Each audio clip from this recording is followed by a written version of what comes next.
প্রিয় দিনী মা ও বোনেরা, আসসালামু আলাইকুম।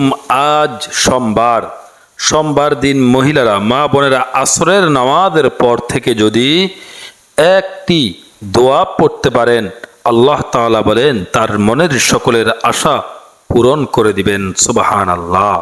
অত্যন্ত গুরুত্বপূর্ণ একটি দোয়া আমি শিখিয়ে দিব। এরপর আপনাদেরকে আমি আরেকটি দোয়া শিখিয়ে দিব, যে দোয়াটি পাঠ করলেই আল্লাহ তাআলা আপনার জীবনের সকল গুনাহ মাফ করেই আল্লাহ তাআলা আপনাকে জান্নাতে দিয়ে দিবেন। অত্যন্ত গুরুত্বপূর্ণ একটি দোয়া, ছোট্ট একটি আমল। তো আসুন, দোয়াটি শিখার পূর্বেই আপনারা আমার চ্যানেলটি সাবস্ক্রাইব করে রাখুন। আপনার মনের সকল আশা পূরণ হবে আসরের নামাজের পর থেকে যদি এই দোয়াটি আপনারা বেশি বেশি করে পড়তে পারেন। আসুন শুরু করা যাক। দোয়াটি হচ্ছে, একবারেই সকলেই পারেন, রব্বানা তাকাব্বাল মিন্না ইন্নাকা আনতাস সামিউল আলিম। আমি দোয়াটি আবার বলে দিচ্ছি আপনাদেরকে, রব্বানা তাকাব্বাল মিন্না, রব্বানা তাকাব্বাল মিন্না, রব্বানা তাকাব্বাল মিন্না ইন্নাকা আনতাস সামিউল আলিম, ইন্নাকা আনতাস সামিউল আলিম, ইন্নাকা আনতাস সামিউল আলিম। যদি 10 বার এই দোয়াটি আপনারা পড়তে পারেন, রব্বানা তাকাব্বাল মিন্না ইন্নাকা আনতাস সামিউল আলিম, আশা করি মুখস্থ হয়ে যাবে। এরপরে যদি আপনারা না পারেন, বাংলাতে এভাবে শিখবেন, রব্বানা তাকাব্বাল মিন্না ইন্নাকা আনতাস সামিউল আলিম, রব্বানা তাকাব্বাল মিন্না ইন্নাকা আনতাস সামিউল আলিম। এই দোয়াটি পাঠ করার অর্থটি কেমন দেখুন। হে আমাদের প্রভু, আমাদের এই কাজ কবুল করো, নিশ্চয়ই তুমি সমস্ত কিছু শুনতে পাও। অর্থাৎ যতক্ষণ আপনি এই দোয়াটি পড়বেন, আপনার মনে যে ইচ্ছা রয়েছে, যে সমস্যা রয়েছে, সে সমস্যার কথাগুলোকে তুলে ধরেই আপনি এই দোয়াটি যদি পাঠ করতে পারেন, আল্লাহ তাআলা আপনার মনের সকল আশাকে পূরণ করে দিবে।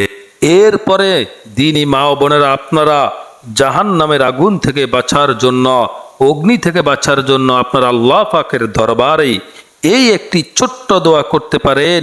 এই দোয়াটিও পূর্বের দোয়ার মতন। দেখুন, আমি বলে দিচ্ছি, রব্বানা ইন্নানা আমান্না ফাগফির লানা যুনুবানা ওয়াকিনা আযাবান নার। আমি খণ্ডে খণ্ডে আপনাদেরকে মুখস্থ করার উদ্দেশ্যে আবার বলে দিচ্ছি, আপনারা মুখস্থ করবেন। রব্বানা ইন্নানা, রব্বানা ইন্নানা আমান্না, রব্বানা ইন্নানা আমান্না ফাগফির লানা যুনুবানা ওয়াকিনা আযাবান নার, ফাগফির লানা যুনুবানা ওয়াকিনা আযাবান নার, রব্বানা ইন্নানা আমান্না ফাগফির লানা যুনুবানা ওয়াকিনা আযাবান নার, রব্বানা ইন্নানা আমান্না, রব্বানা ইন্নানা আমান্না ফাগফির লানা যুনুবানা ওয়াকিনা আযাবান নার।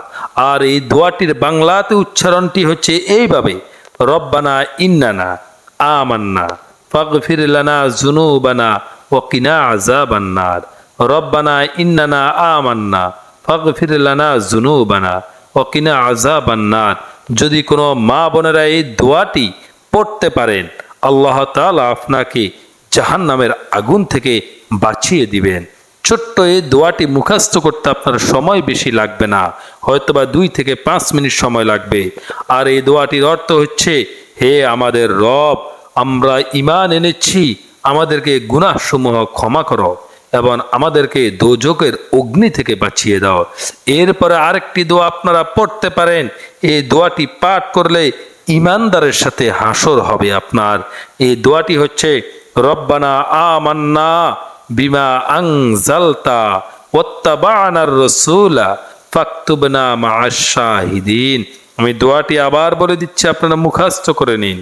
রব্বানা আমান্না, রব্বানা আমান্না বিমা আনজালতা, বিমা আনজালতা ওয়াত্তাবা'নার রাসূলা ফাকতুবনা মা'আশ শাহিদিন, রব্বানা আমান্না বিমা আনজালতা ওয়াত্তাবা'নার রাসূলা ফাকতুবনা মা'আশ শাহিদিন।